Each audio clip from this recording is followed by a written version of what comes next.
spoke about the other night when you said you don't really make much progress in those meditations. You just kind of stay where you're at, especially if you don't have shamatha. In making the transition from those meditations into the Anapana meditation, which is not as active or as easily to be engaged in, I wonder if you have anything to say about that. Okay.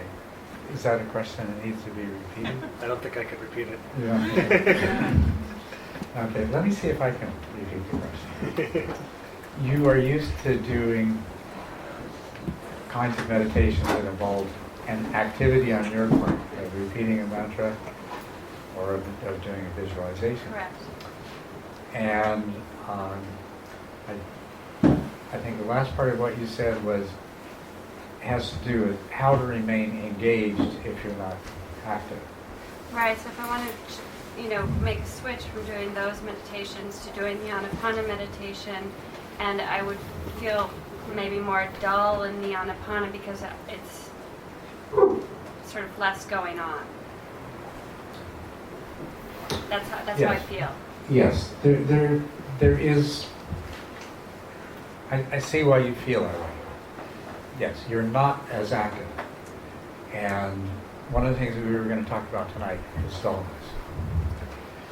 And when you're doing something, it creates an additional source of energy for your mind.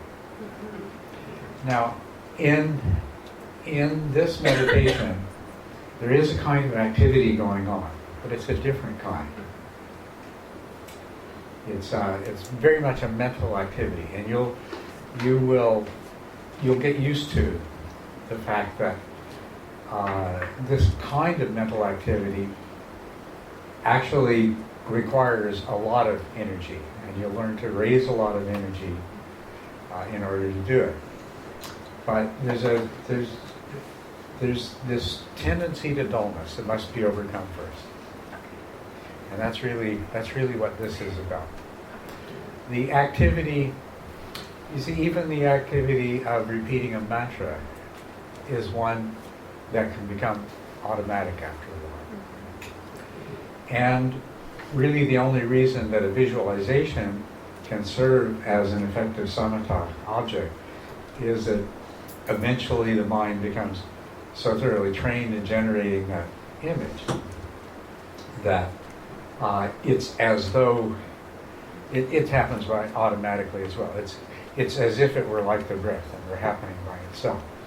So even with those objects, to be successful, you always have to end up at the same place, where the activity is the mental activity of observation and cognition, not the mental activity of generating a sound or generating an image.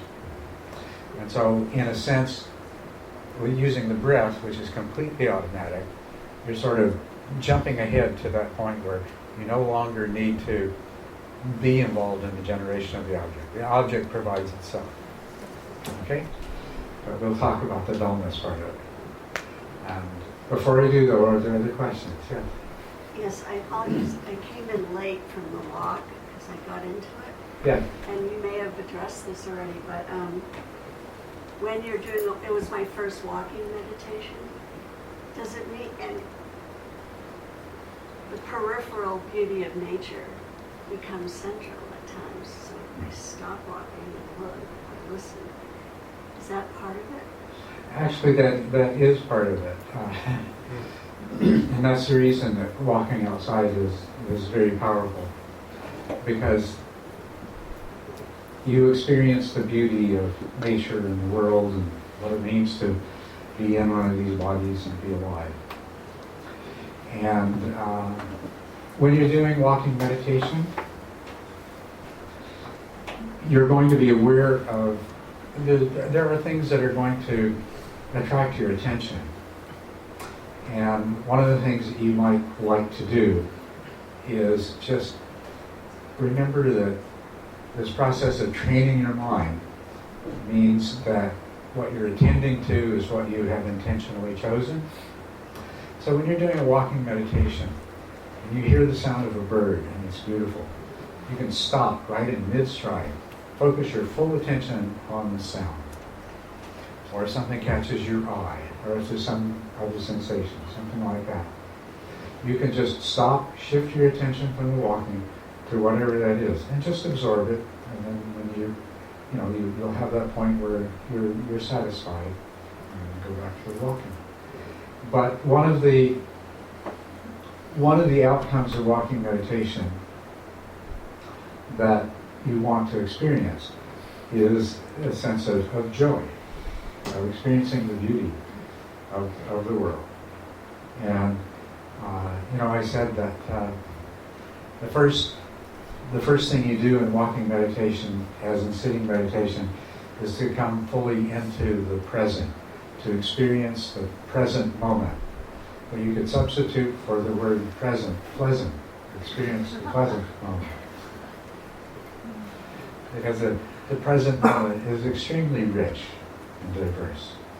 And there is much of beauty and pleasure in it. And so part of the practice is discovering that, is becoming aware of that.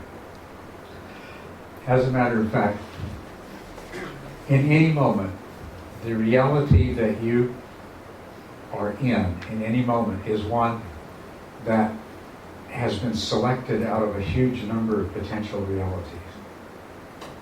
The amount of sensory information that comes in through your five senses every moment is enormously greater than the small amount that reaches your consciousness. And when two people are in the same situation, and for one it's a wonderful experience, and for the other one it's a terrible experience, it's because what has entered consciousness, what they paid attention to, has been entirely different. And so one of the things that comes through walking meditation is a realization and appreciation of that. You will discover that the present moment is so vastly, enormously greater than anything your mind can encompass. And you realize that whatever you are experiencing has been selected. And that if you don't like what's been selected, you can always change channels. But you learn those things. Question. Yes. Perhaps not right now, but maybe later on this evening or tomorrow. Do you think you might be able to discuss with us just a little bit more about the retreat, what you might do with us? A little bit more about the retreat a retreat. February and March. Yes, I will. I had the intention of speaking more about the retreat, and I will do that, and don't let me forget.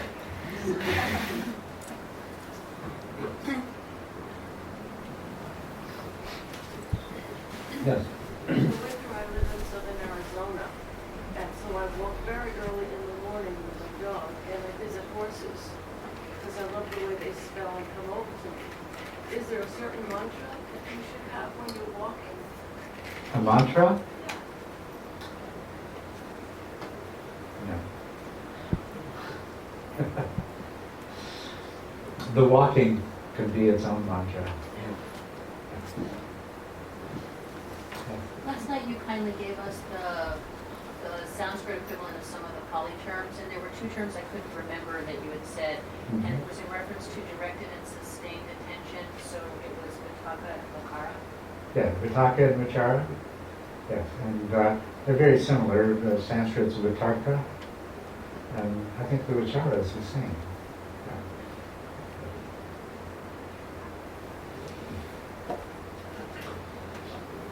Yes.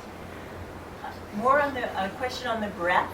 Yes. I found my breath kind of changing into more of an ujjayi breath, like an ocean breath, in a mouth breath. But it was such a deliberate. It wasn't like it just changed all to the ujjayi. Is that something that? What do you mean with ocean? Ocean breath is like when it's sort of you take a breath into your mouth and it rasps slightly at the back of your throat. It sounds a little bit like the ocean. Oh, so a breath that's making a noise. Yes. Okay. And were you breathing through your mouth? I was inhaling through my nose and exhaling through my mouth. Okay. usually, this is the first time I've heard of that happening with someone, but it would be because you're breathing through your mouth. Normally you would breathe in and out through the nose.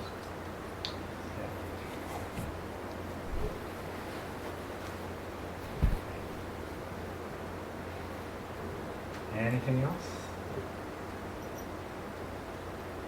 All right. So I wanted to talk a little bit about dullness and pain, or discomfort.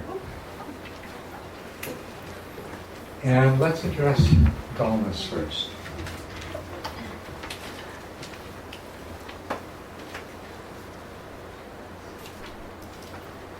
There is a spectrum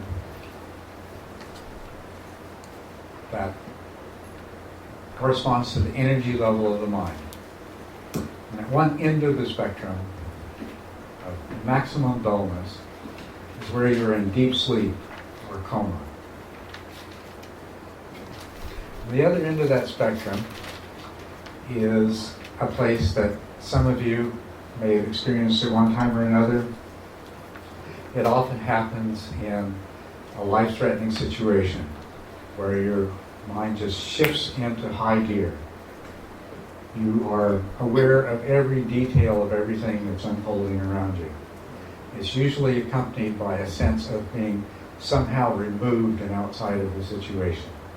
But you have crystal clear perception. How many of you have had that experience sometime or other? So you know what I'm talking about. Okay.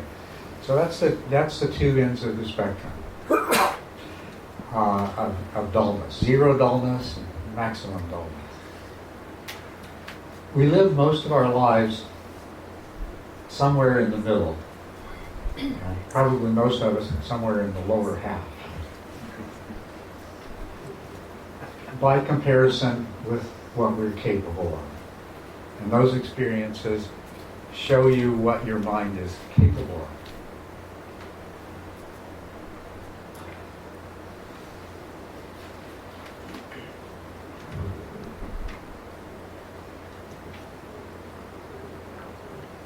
As you go through your daily life, the energy level of your mind fluctuates up and down. To the extent that something is interesting or exciting, important, valuable, threatening, whatever, the energy level of your mind will increase somewhat. You will be more alert and aware. And then there are other times where nothing that important seems to be going on, and your energy level of your mind will fall down. It could become so relaxed that you end up in sort of a spaced out condition. But you see what I mean. You know what it's like. All day long, the energy level of your mind goes up and down, mostly in response to external circumstances. Then, of course, there's one time of the day when what you do is you close your eyes and you withdraw your attention from all external things, very much the way you do in meditation, and you go to sleep.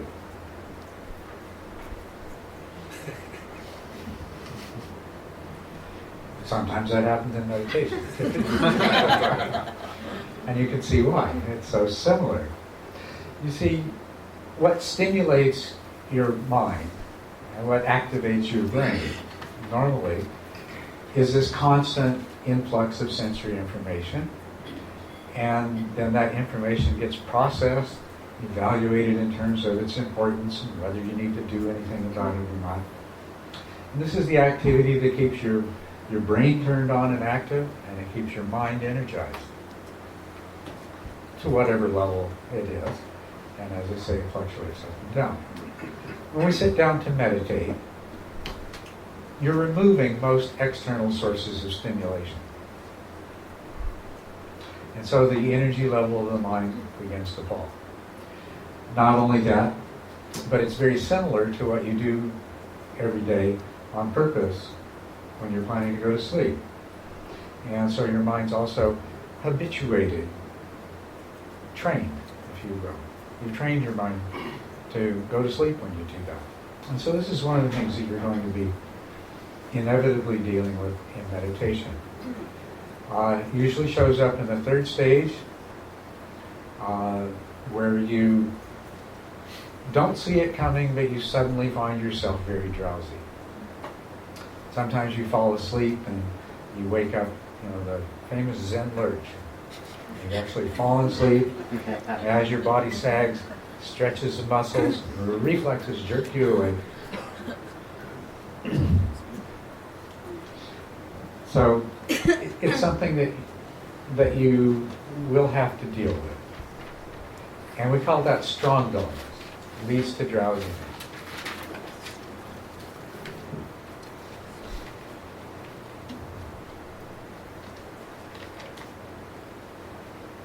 When it first shows up, as I say, it's usually pretty strong by the time you notice it.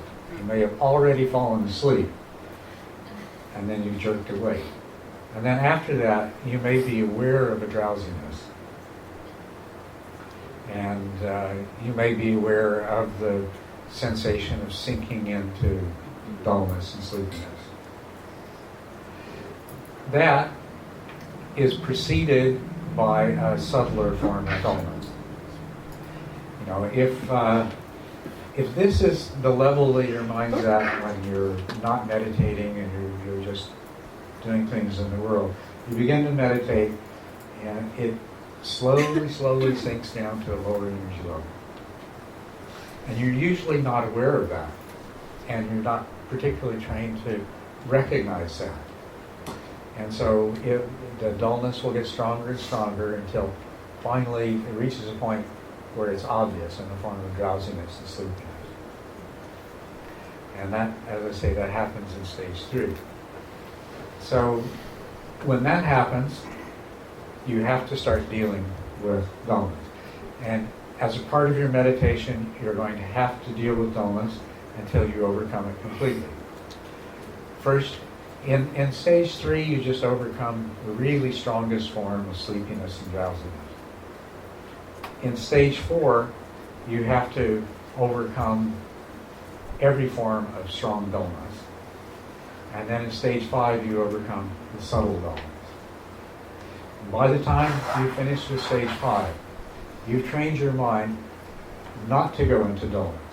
As a matter of fact, you've trained your mind in such a way that if this is the energy level of your mind when you sit down to meditate, over the course of the next 45 minutes or an hour, it's going to go up. At the very least, it's going to stay the same. It's more likely to increase. So it's a very big difference. And it is a training of your mind. It's not as though you do it. There are things that you do to bring about the training, but it's something that is, once again, happening at an unconscious level, and you have to train those mechanisms so that when you're sitting down in meditation, your mind knows this is not the same as when you're going to bed at night and going to sleep.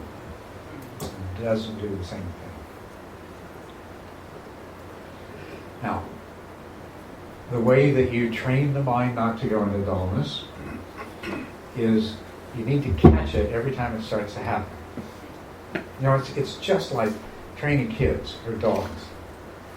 It's exactly the same thing.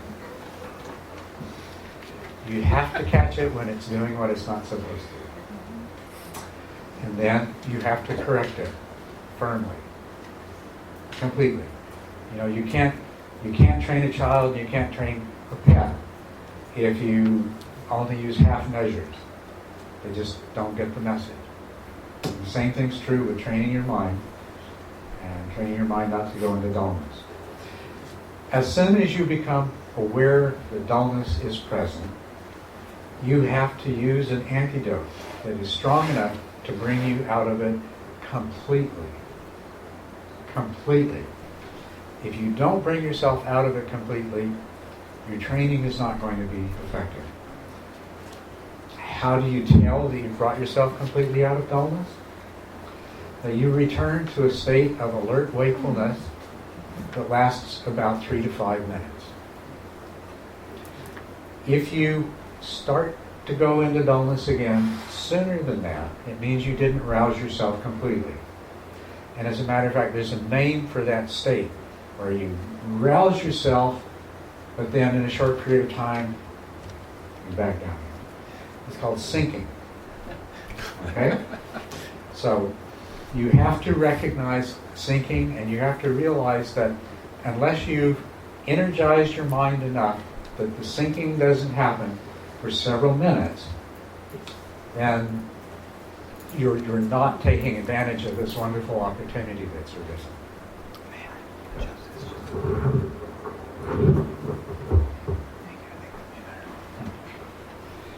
And that is the way to look at dullness.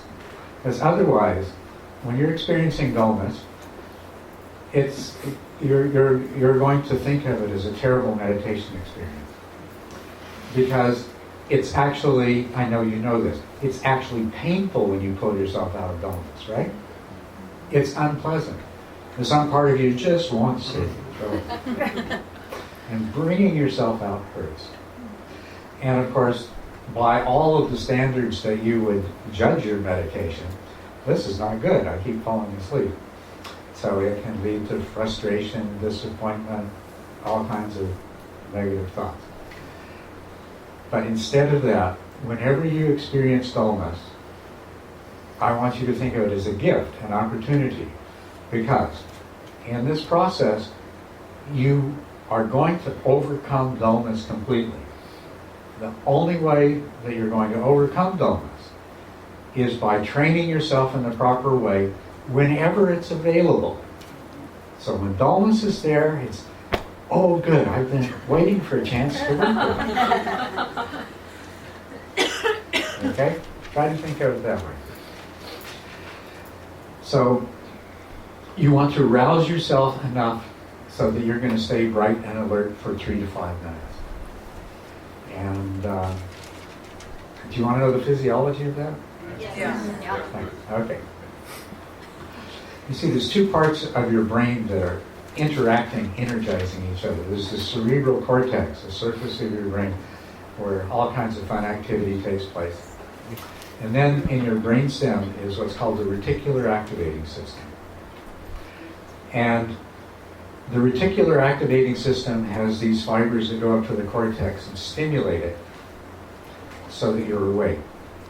And then when your cortex is active, processing sensory information, thinking important thoughts, all that sort of stuff, it has fibers that go down to the reticular activating system and stimulate it. And so there's this sort of back and forth loop, and that's what keeps you awake all day. When you go to sleep, those two systems are no longer stimulating each other, and you fall asleep. When you wake up in the morning, you start stimulating each other. So when you've slipped into dullness, usually what's happened is the decrease in stimulation of your cortex means that it's no longer stimulating the reticular activating system as strongly. So now the reticular activating system is in turn no longer stimulating the cortex as strongly. And so the cortex is that much more resistant to whatever information is coming into it and doesn't respond as strongly. And so its energy level falls. And of course that means it stimulates the reticular activating system even less. So you're in this downward spiral of increasing dullness, decreasing energy level of the mind. When you do something to rouse yourself out of that, when you realize you're dulling, oh, okay, I'll start all over here. When you do that, you'll set this system back in motion again. But if you have activated enough that now that your cortex has reached sort of its plateau level of normal waking activity, if the dullness returns, it's going to take just that amount of time I mentioned, about 3 to 5 minutes, for it to lose that and for the next period of dullness to set in. So this is wonderful, because this tells you, this is a way of knowing that you've used a strong enough antidote. And if you haven't succeeded in bringing your yourself to a sufficient level of alertness that it can be sustained for several minutes, then you need to use a stronger antidote. Got the idea? You identify it, and then you apply an appropriate antidote. Of course, it's going to take some trial and error to determine how strong an antidote you need. And, of course, it's going to take some experience to get good at recognizing dullness. The earlier you recognize it, the easier it is to overcome. And the longer, the longer it's been going on, the harder it is going to be to rouse yourself from it. Now, when the first dullness that you become aware of is a distinct sense of drowsiness, you're going to have to use a really strong antidote. And this afternoon I introduced you to one of those. Clenching your muscles, and let go of it. And do that several times. And maybe, did you notice an effect that it happened? That wakes you up. There's another one very similar. You can take a deep breath and then let it out slowly against resistance. And you'll have the same effect. It's like you just feel the energy rise when you do that. You can do that several times. And then there's another one where you can tighten up your perineum, tighten it, hold it for several breaths, and then release. And that will also move the energy up. So that's, in terms of the spectrum of different degrees of dullness and the kinds of antidotes, that's kind of in the middle. Milder antidotes, if the dullness is not so strong, just expanding your awareness so you're actually taking in external stimuli, sounds, bodily sensations, so on and so forth. That can be enough to energize your mind. If you've caught the dullness early enough, if it's mild enough. Opening your eyes, meditating with your eyes open, because the light coming into your eyes stimulates the retina and the nerves of the brain, and that's why I like to sleep in the dark, right? Yeah. So opening your eyes is something that will help. And in the most mildest forms of dullness, it can be enough just to engage more fully with the breath, just to bring up the vividness and the intensity of your perception of those sensations and follow them more closely. That only works with the most subtle form of dullness, though, because we're talking energy level of the mind here. That's the energy that's responsible for consciousness. And as we talked about last night, if you become too focused on something, it tends to rob consciousness from peripheral awareness. And peripheral awareness is playing a really important role in keeping dullness at bay. So just engaging more closely with your meditation object only works in the mildest forms of dullness. Otherwise, it can be the worst thing that you can do, because as you zoom in on your meditation object, you lose even more peripheral awareness and you crash that much more quickly. But these are the mildest antidotes. You see the progression there? The first one is really internal. You're not increasing any other source of stimulus. You're not increasing any other source of input into conscious awareness. What you're doing is intensifying what's already there. And opening your eyes, and meditating with your eyes opening, is increasing the input. Expanding your awareness to take in more of other kinds of sensations, doing the same thing. It's increasing the input, stimulating the brain, energizing the mind. And then, of course, there's the muscle clenching and relaxing and deep breathing and the tightening of the perineum, and all of these also bring a lot of additional stimulus in. It can bring in enough to bring you back to a state of full alert awareness. Sometimes that's not enough. If that's not enough, stand up and meditate standing up. Standing's a It's one of the 4 classic meditation postures. But you'll find it's very difficult. But one thing about it is it will make you alert.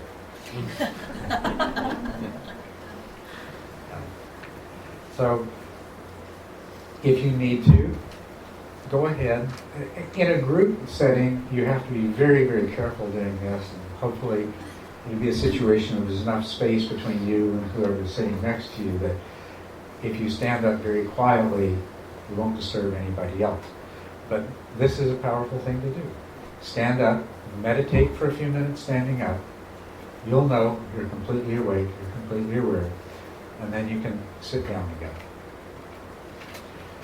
The most extreme kind of situation, which probably isn't going to apply unless you're very fatigued physically, you had very little sleep the night before or something like that, where even standing meditation doesn't seem to be enough. And what you could do is you could go and splash some cold water in your face and try that. That might work. But it may be that your only resolution is to go and have a nap and meditate again after you wake up.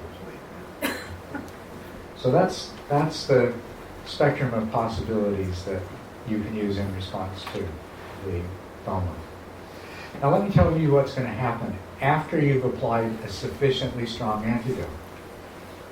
You're going to feel alert and awake, and you're going to go back to meditating, and then sometime later the dullness is going to return. So usually when dullness is there, it gives you the opportunity to repeat this over and over again. It's like your pet keeps going out of the yard. You keep pulling it back. It goes out of the yard. Keep bringing it back. So that's fine. That's all you need to do. Your task is very simple. As soon as you realize there's dullness, do something that's strong enough to bring you out of it for a few minutes. And then whenever it comes back again, you just keep repeating the process. And the cumulative effect of this is eventually you're going to come to the point where dullness is no longer a problem. So that's all there is to it. But it's a challenge, and everybody has to deal with it. Now that's dealing with strong dullness. And subtle dullness is a little bit different, but that's strong dullness.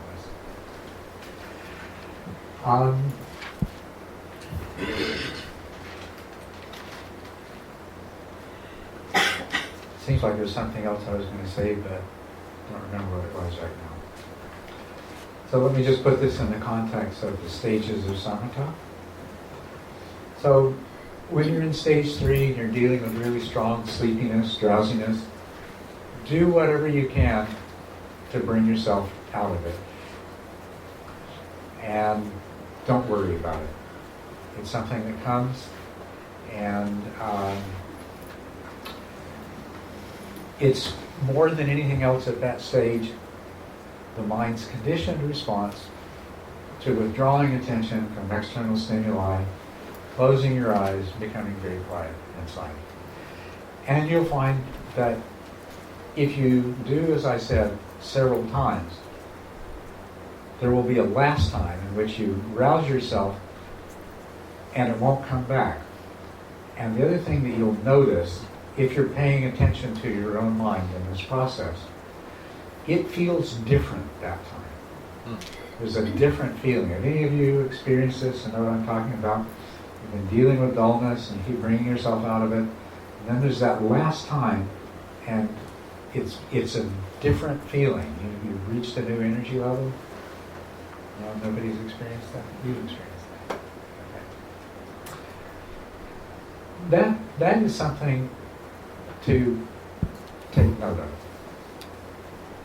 of that difference in the way it feels. You experience that? Because as you go along, you're going to want to recognize all of the different degrees of dullness that can manifest. And remember, we're starting from a place that's in the middle of the dullness scale. And so when we find ourselves in a place that's a little bit higher on the energy end of the scale, you want to notice that too. That's part of recognizing dullness, is recognizing when your mind has come to a new higher energy level. Say that again? Okay. Okay. What I was saying is that if you consider that your starting place is that our normal consciousness is already at a certain level of dullness, sort of in the middle of the scale, we can be enormously more alert. And so, of course, we want to practice recognizing as soon as the energy level of the mind starts to fall. But part of that process is also learning to recognize when the mind's at a new higher energy level. And so when you've been working with dullness and you have that experience of your mind is definitely at a higher energy level than it has been before, you want to recognize that as well. That's a part of the learning process. Now, strong dullness is preceded by subtle dullness. And there's two different forms that subtle dullness can take. Progressive subtle dullness and non-progressive subtle dullness. And non-progressive subtle dullness is really a reflection of where we ordinarily are. I mean, you're awake and you stay awake all day. And you may fluctuate up and down a little bit. But there are only certain situations and certain times when you'll find yourself sinking deeper and deeper into dullness ordinarily, right? I'm talking about during your everyday waking life activities. It's very similar in meditation. You start off your meditation with a certain degree of dullness, and that level of dullness can be sustained, and it can move up and down a little bit, be a little bit less dull, a little bit more dull under different circumstances, but it doesn't take you on this nosedive. Now, there's a kind of subtle dullness that's progressive subtle dullness, just as the title I've given it says.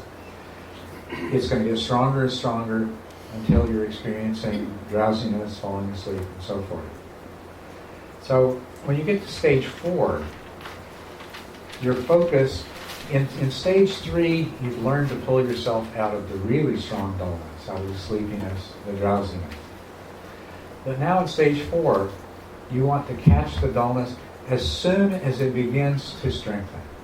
In other words, you're going to permanently overcome strong dullness by recognizing progressive subtle dullness as soon as it's present. Make sense to you? Yeah.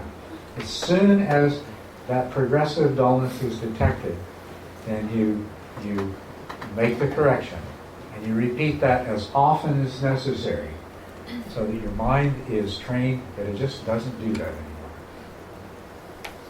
And so the most important thing, you've learned all the antidotes, you've practiced all the antidotes in stage 3. Now you're in stage 4, the emphasis is recognizing dullness in the very earliest stages. The other thing that happens in stage 4, you still have a lot of distraction. You're still prone to gross distraction. And so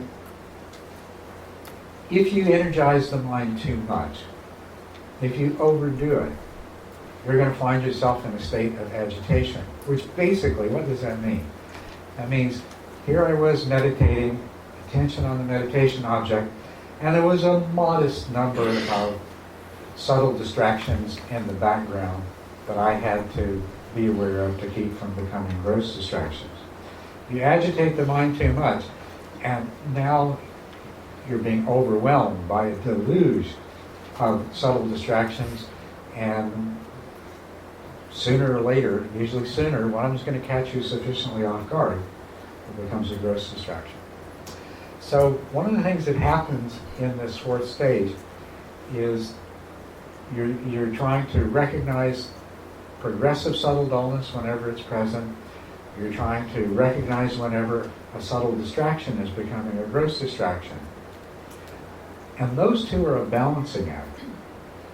The subtle dullness that's present is actually going to help you avoid too much distraction. So sometimes you want the sustained subtle dullness, not the progressive subtle dullness. So you have to be able to recognize the degree of dullness that can be sustained and create a level of calmness in your mind, which is reflected by how many subtle distractions are vying for your attention at any given time. If it becomes too much, let a little more dullness in. The way that I would suggest you do that subjectively is imagine that this is your meditation object and you're focused on it like this. Step back and relax and look at it, but not quite so intently. If you do that, you let a little more dullness in, and you'll see that the subtle distractions in the background they'll become more manageable, easier to spot. So when it starts to become a gross distraction, you can recenter your attention. Refocus your attention strongly enough to keep that distraction from coming in. But once it's there, you can back off again to that place of just a relaxed enough state of observation that you're not agitating your mind. You get the picture that I'm talking about? It's a balancing act. There's all kinds of nice little metaphors and analogies that have been generated. One you've probably heard of tuning the lute, not too tight and not too loose. That's really what a lot of this stage 4 is about. Because you're simultaneously trying to overcome gross distraction and strong dullness, or permitting subtle distractions and subtle dullness. Right? So not too strong and not too loose, and then you'll get good at it. When you get good at it, you're going to be pretty much immune to strong dullness from that point. There will be those times when you're really fatigued, or if you had a big lunch and you decided to do a meditation in the afternoon, where the dullness will come on. But it won't be very often. And just keep in mind, every time you deal with dullness is an opportunity to train yourself up. To reinforce that training, make it stronger. And it's quite wonderful to be a meditator who never has to deal with that. As anybody who's ever had to deal with it can appreciate. It's really nice to get beyond that. And you get completely beyond that.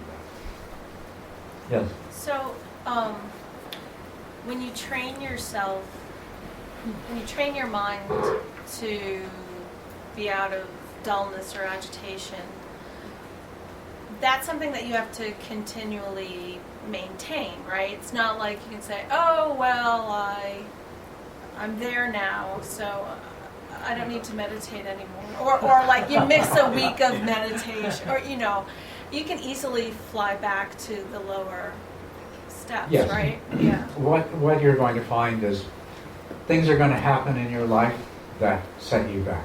Right. And one of the things that can set you back really strongly is you miss a week of meditation. Yeah. So those are the kinds of things. Yeah, you're training your mind, and that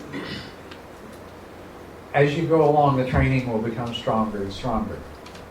You will, by the time you reach the 8th stage of the practice, you're not going to have to worry about these things at all anymore.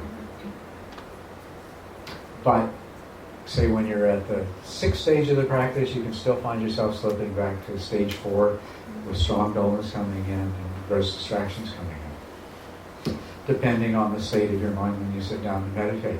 And those sorts of fluctuations are normal.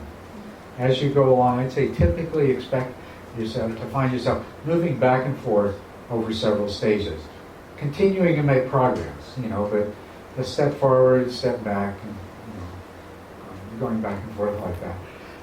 One of the things when that's happening is to notice what it correlates with in your life.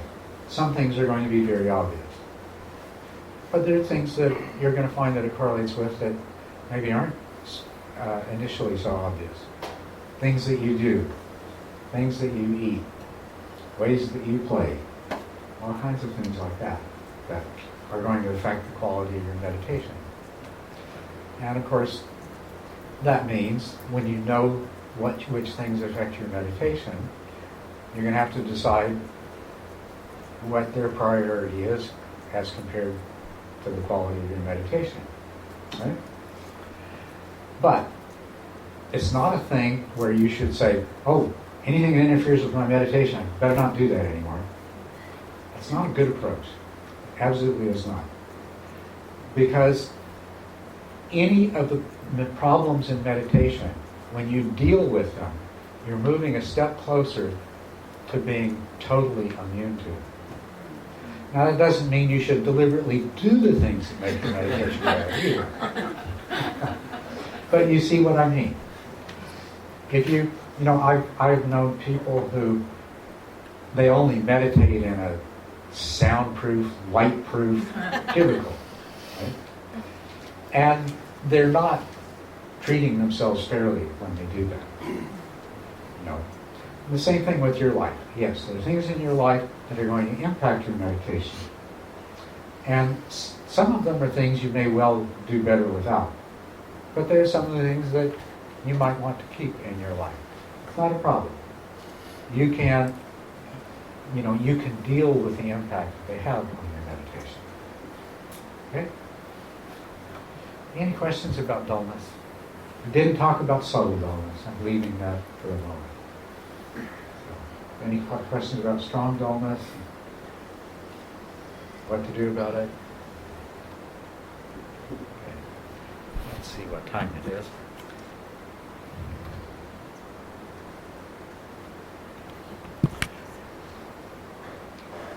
So let's talk about pain a little bit, discomfort.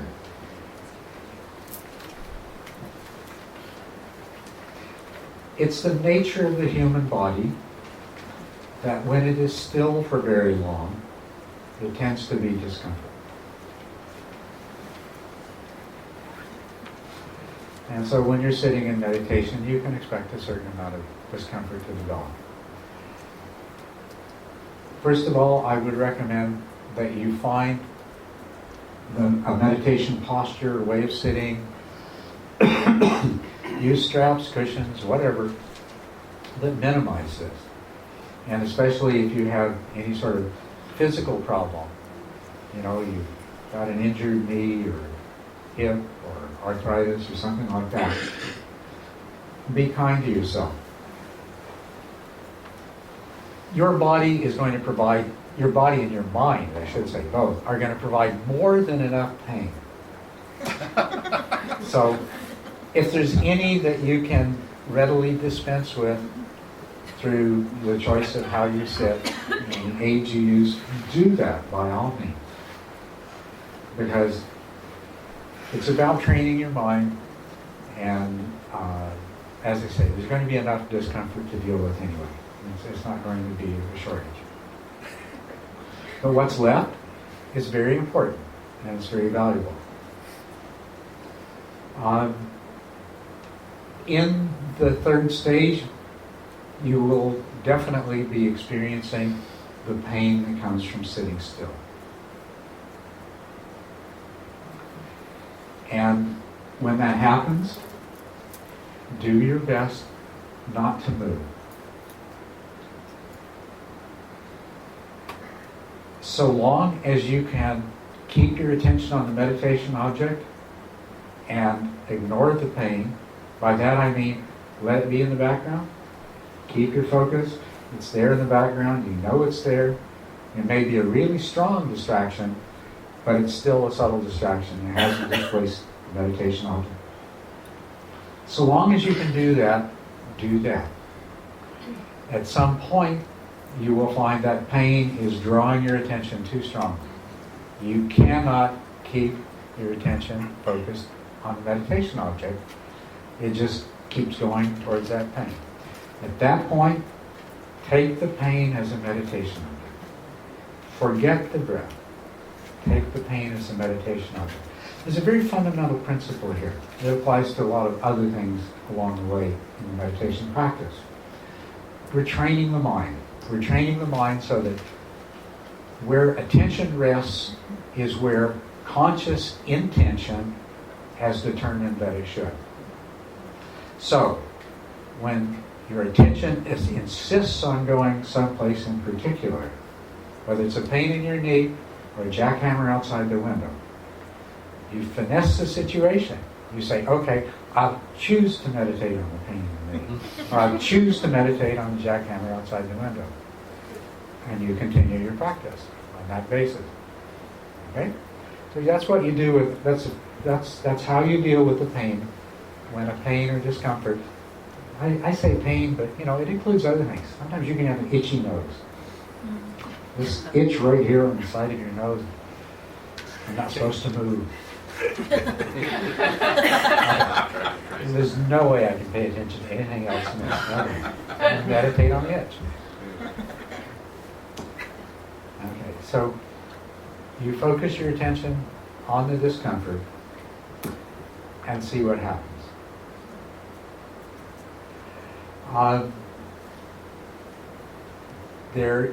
One of the possibilities as to what's going to happen is you're going to reach a point where you know, I'm going to move. I've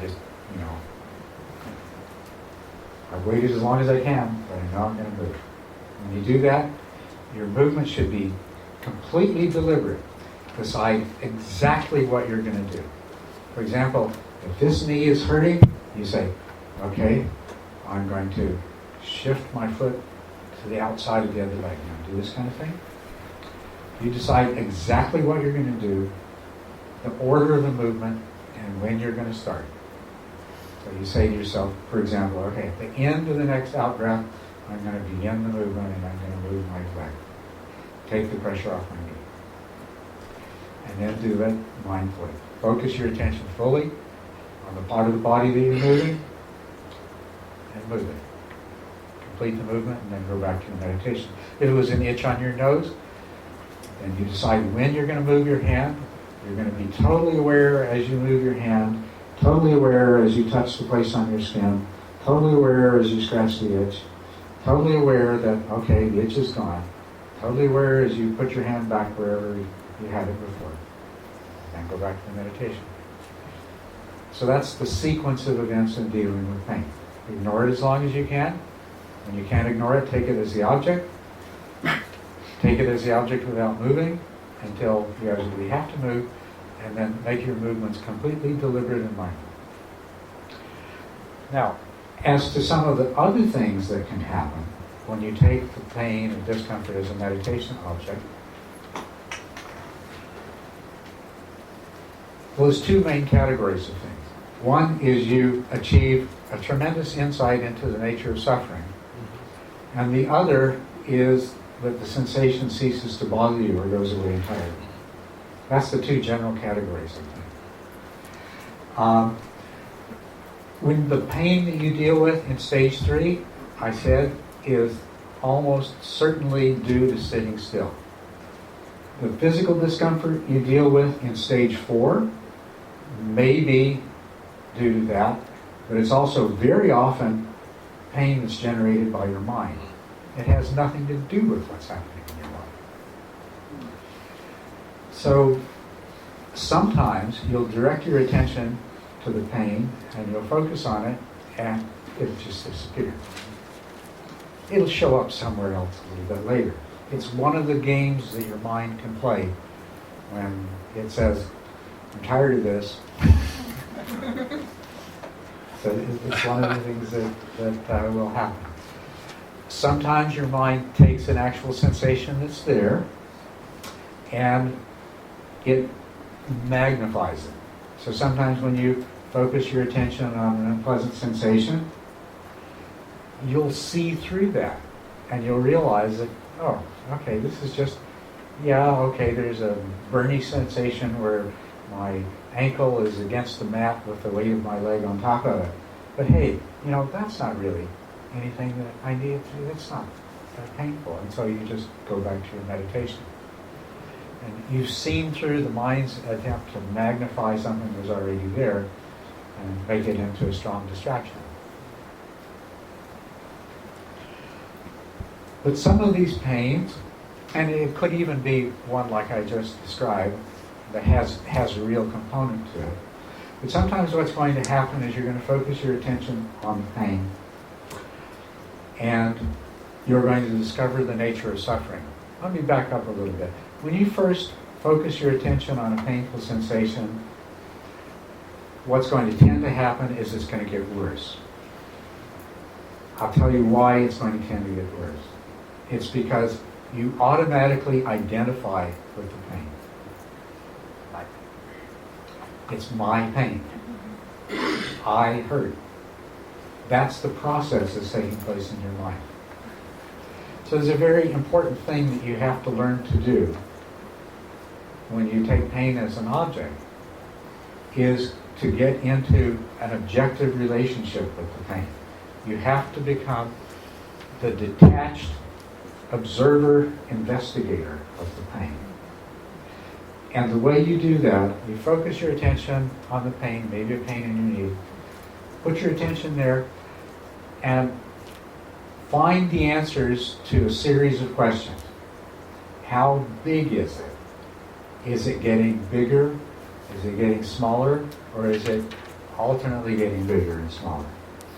Is it becoming more intense or less intense? Or is it fluctuating in intensity?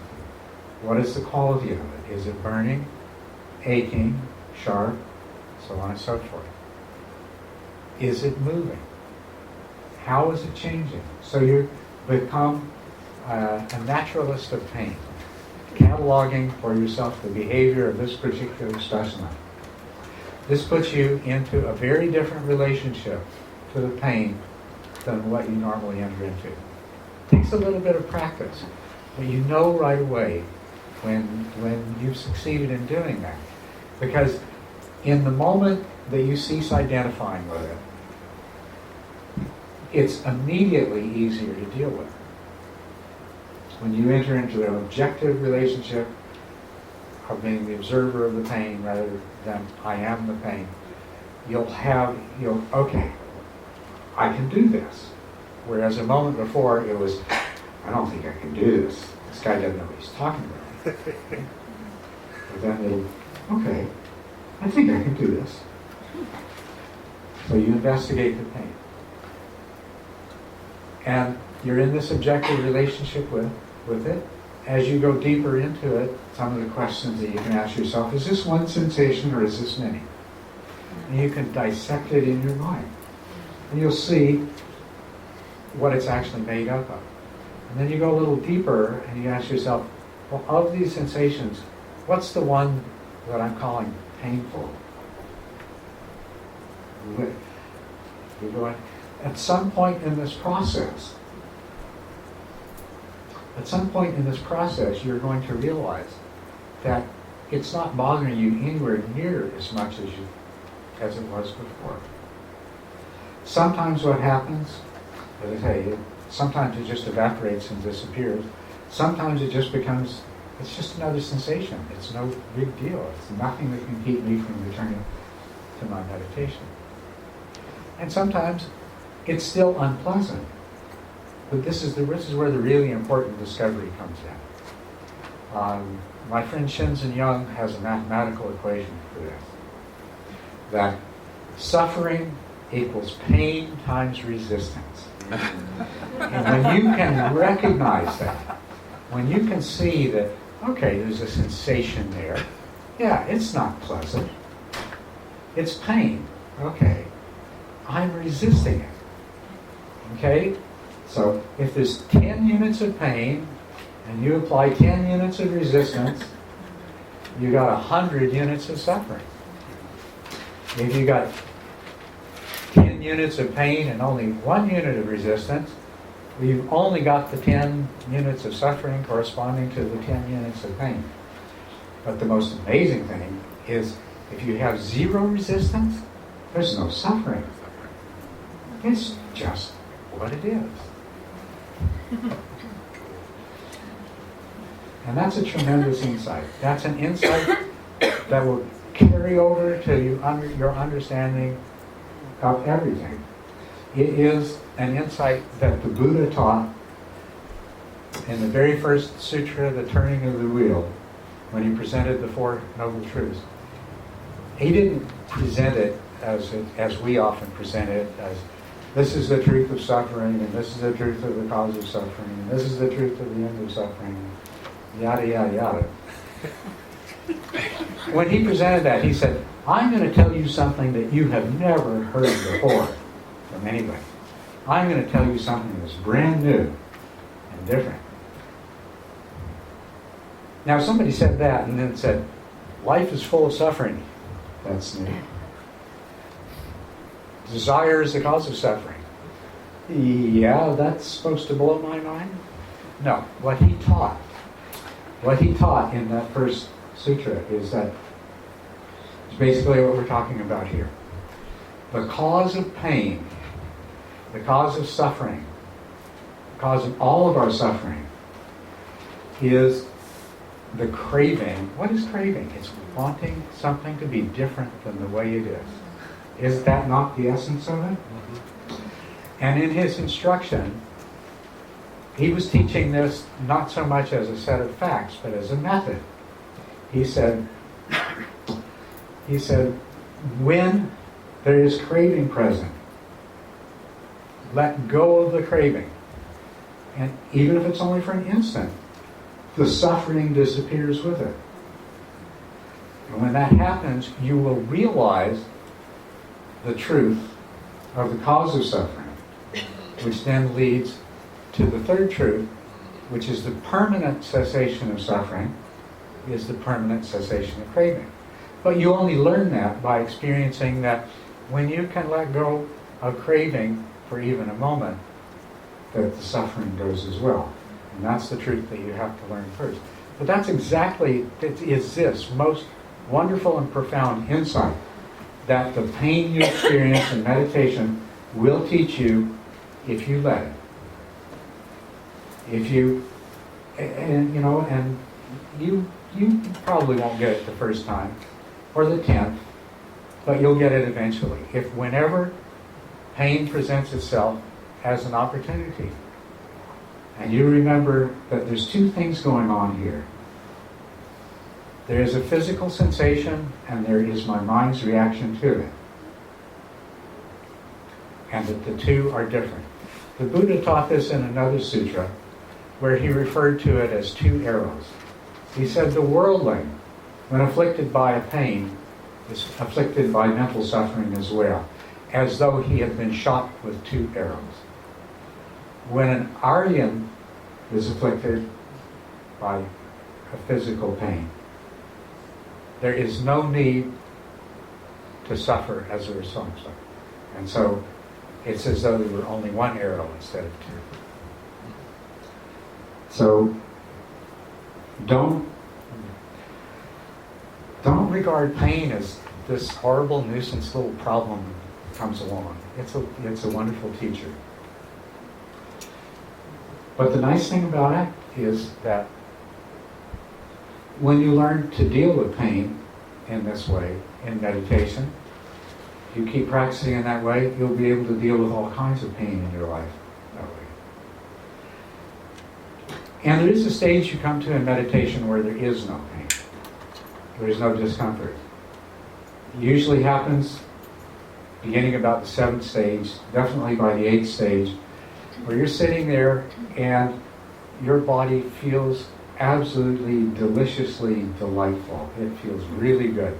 It may feel as light as a feather. It may feel like it's just this empty shell of energy that's just got this wonderful quality to it. And the stillness is magnificent. And there's absolutely no desire to move for the first hour, for the second hour, for the third hour. When the time comes that the mind says, okay, it's time to go have supper, I've got to get up, it takes an effort of will to move. And when you move, your legs aren't asleep, your joints don't hurt, you just get up with a spring in your step and you go have supper. That's what you can look forward to. But in the meantime, while the pain is there, it has this wonderful lesson to teach you. So don't pass up the opportunity.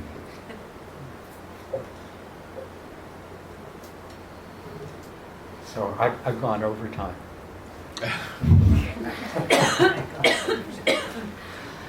Are there any questions about dealing with pain, meditating with pain?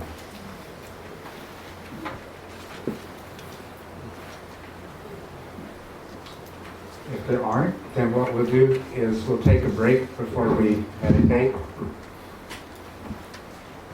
Thank you.